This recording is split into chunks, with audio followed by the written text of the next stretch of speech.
에반. 찬성은 그 개를 그렇게 불렀다. 왜 그래, 에반? 어디 아파? 사람 나이로 치면 이미 칠순을 넘긴 노견에게 찬성은 형 노릇을 했다. 찬성은 어쩐지 에반이 자기보다 오래 산 동생, 살면서 이미 많은 걸 경험한 동생처럼 느껴졌다. 찬성이 처음 에반 하고 불렀을 때 에반은 딴 곳을 봤다. 당연했다. 그건 자기 이름이 아니었으니까. 찬성은 서운해 않고 에반을 어루만졌다. 에반에게 자기가 모르는 삶과 역사가 있다는 걸 인정하려 했었다. 그래도 어느 땐 에반의 과거가 너무 궁금했다. 전에는 어떤 이름으로 불렸을까? 주인은 좋은 사람이었을까? 살면서 어디까지 가봤을까? 나보단 멀리 가봤겠지? 멋진 영화나 드라마에 나오는 것처럼 주인과 해변도 막 달리고 그랬을까? 그때를 기억할까? 그걸 안다는 건 좋은 걸까? 그렇다면 이젠 어디로 가고 싶을까? 할머니는 에반을 보자마자 성가셔했다. 개 한 마리 키우는 건 사람 한 명 기르는 일과 같은 공이 든다며 고개를 내저었다. 하긴 사람을 키워봤어야 알지. 할머니가 살짝 혐오 어린 눈으로 에반을 바라봤다.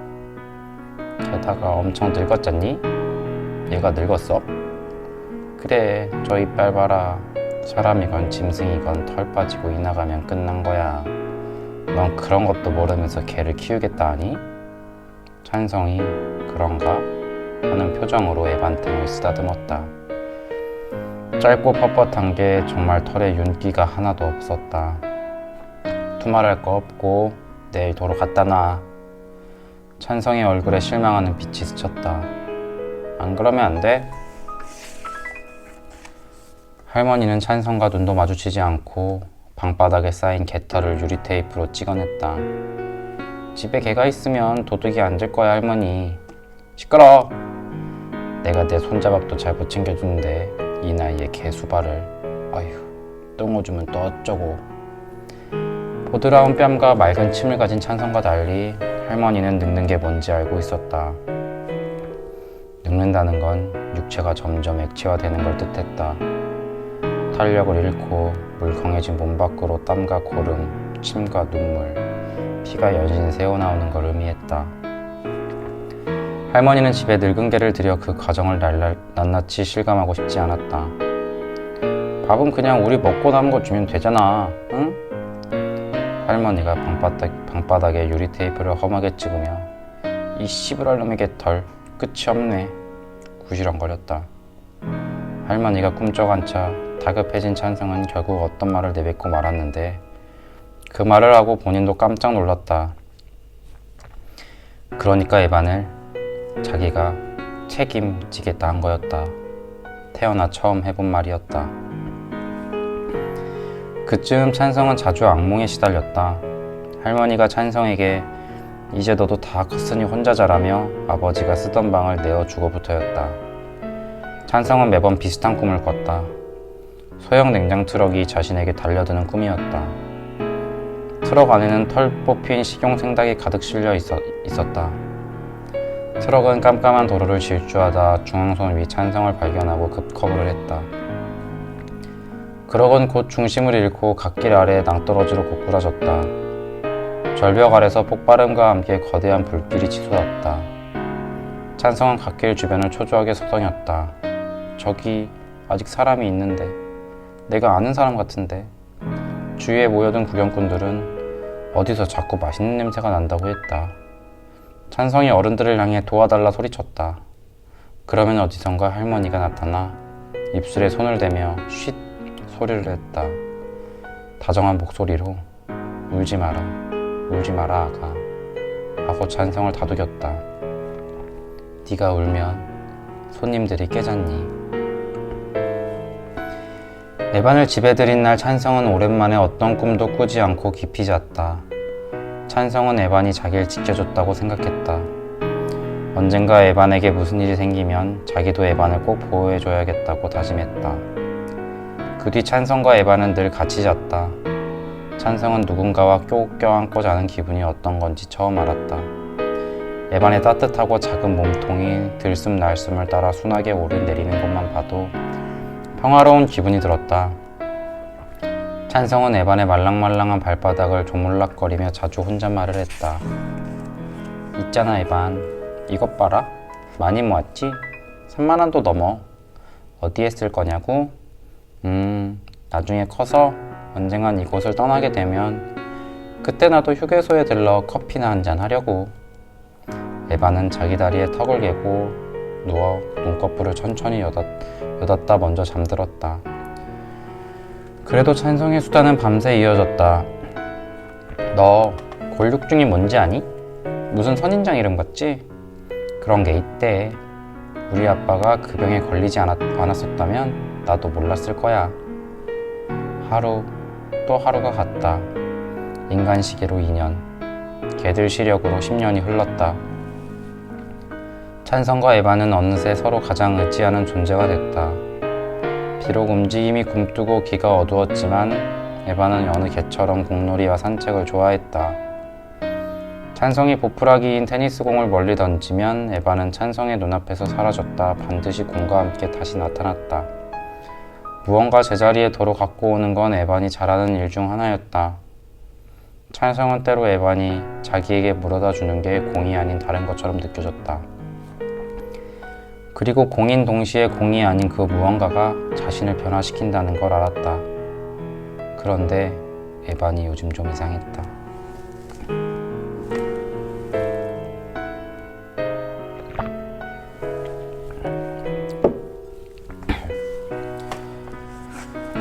할머니는 밤 10시 넘어 집에 들어왔다. 한 손에 검은 비닐봉지를 들고서였다. 전자레인지에 돌려 먹어. 찬성이 봉지 안을 들여다봤다. 은박지 사이로 설탕 입힌 통감자가 보였다. 찬성이 퇴근한 할머니 뒤를 졸졸 쫓았다. 할머니, 에반이 좀 이상해.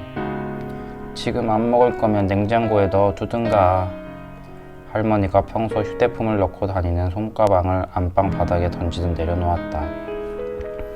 할머니, 에반이 밥을 안 먹어. 늙어서 그래, 늙어서. 있지. 내가 공을 던져도 움직이지 않아. 걷다 자꾸 주저앉고. 늙어서 그렇다니까. 할머니는 모든 게 성가신 듯 발을 휘저었다. 그러곤 끙 소리를 내며 바닥에 이부자리를 폈다. 저거 봐. 저렇게 자기 다리를 자꾸 핥아. 하루 종일 저래. 아까는 내가 다리를 만졌더니 갑자기 나를 물려고 했어. 할머니가 요 위에 누우려다 말고 상체를 들어 찬성을 봤다. 아니, 진짜로 문 건 아니고 문은 신용만 했어. 할머니가 눈을 감은 채 이마에 팔을 얹었다. 할머니, 에반 데리고 병원 가봐야 되는 거 아닐까? 쓸데없는 소리 하지 말고 가서 자. 사방에 불 켜두지 말고. 할머니의 반팔 소매에 엷은 김치 국물이 묻어 있었다. 찬성이 할머니 옆에 앉지도 서지도 못한 채 주춤거렸다. 할머니, 에반 병원 데려가야 할 것 같다고. 할머니가 버럭 소리를 질렀다. 무슨 개를 병원에 데리고 가. 사람도 못 가는 걸. 그러니까 내가 개새끼 도로 갖다 놓으라 했어 안 했어? 할머니 화병 나기 전에 얼른 가서 자. 개장수한테 배꼽 팔아보기 전에 얼른. 배꼽 아니야. 찬성이 전에 없이 큰 소리를 냈다. 뭐? 그러곤 이내 말끝을 흐리며 소심하게 답했다. 에반이야. 할머니가 한숨을 쉬며 찬성에게 얼른 나가라고 손짓했다. 찬성도 뭐라 더 말 못하고 제 방으로 돌아왔다. 찬성은 어두운 방 안에 누워 천장을 바라봤다. 그러곤 한참 뒤 플라스틱 경찰차 속에 숨겨둔 3만 원을 꺼내 지갑에 넣었다. 어디가 불편해서 왔니? 동물병원 의사가 물었다. 에반이 아픈 것 같아서요. 이 녀석 이름이 에반이니? 네, 터닝 메카드에 나오는 메카니멀 이름이에요. 그래? 의사가 직업적인 미소를 지었다. 지방 신도시 아파트 상권에선 무엇보다 평판과 소문이 중요했다. 네, 제가 제일 좋아하는 캐릭터예요. 에반은 원래 터닝카인데 메카드를 향해 슈팅하면 메카니멀로 변해요. 의사는 찬성의 말을 거의 알아듣지 못했지만 차트를 보며 노련하게 화제를 돌렸다. 그리고 너는 무찬성이고? 네? 네. 찬성이 기어들어가는 목소리로 대답했다. 성과 이름이 같이 불릴 때 좋은 일이 일어나는 경우는 별로 없었다.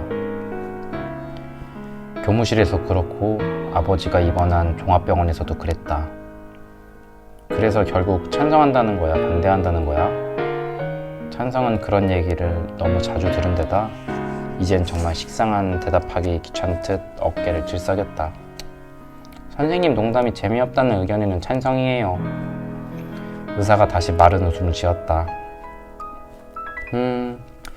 그런데 견주가 노찬성으로 되어 있네. 너 혼자 왔니? 부모님은?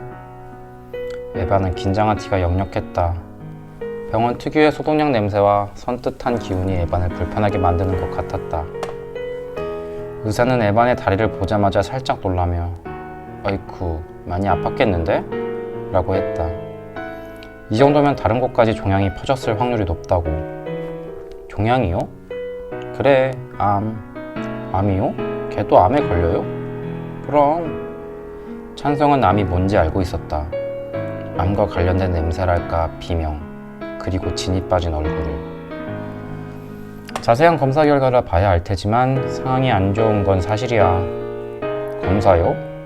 응, 피도 뽑고 사진도 찍고. 그게 다음에 얼만데요? 뭐 검사하기 나름인데 제대로 하려면 돈이 많이 들 거야. 내일 부모님 모시고 다시 올래? 찬성이 바지 주머니 속 지갑을 표 안 나게 만지작거렸다.